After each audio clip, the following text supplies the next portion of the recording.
The arrival of Imperial allies in the Great War was a devastating blow from which the Republic never fully recovered.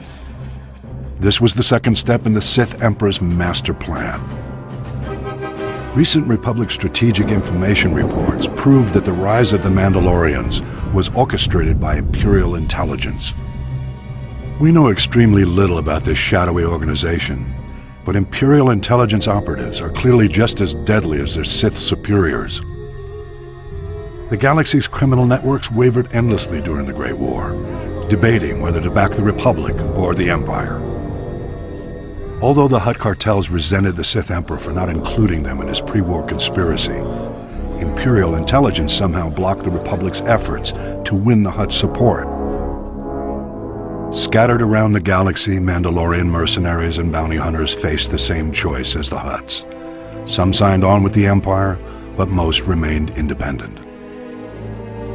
Imperial diplomats made repeated attempts to recruit the galaxy's most infamous bounty hunters, but were turned down every time.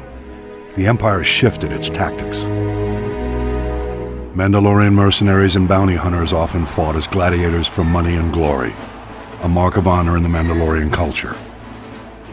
Imperial agents used this to their advantage, infiltrating the most prominent gladiatorial arenas in the galaxy, as managers and sponsors, and even in some cases as gladiators themselves. The Imperial agents singled out a proud young gladiator to be their pawn.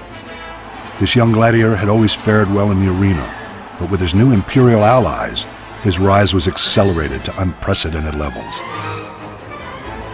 Rigging arena fights is not unheard of, but Imperial agents brazenly sabotaged the entire system by drugging their champion's competition. None could stand against him. The whispers of Imperial agents became cheers in the arena.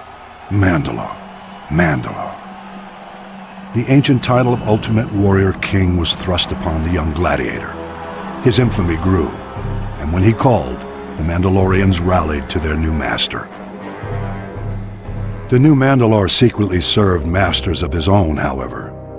Imperial agents pulled their puppet strings, and the Mandalorian army blockaded the Hydian Way and challenged the Jedi.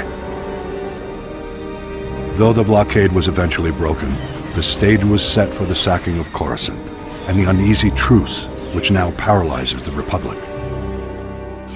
The Mandalorian Sith alliance remains intact to this day. That could change if the original ruse was brought to light, but the Imperial intelligence covers its tracks too well. Mandalore was slain recently, and his killer, the new Mandalore, has taken his place. Whether or not he's another Imperial puppet remains to be seen, but we must watch him closely. Imperial agent success in bringing the Mandalorians into the war was the counterplay to the Republic's first string of victories, the subject of my next report.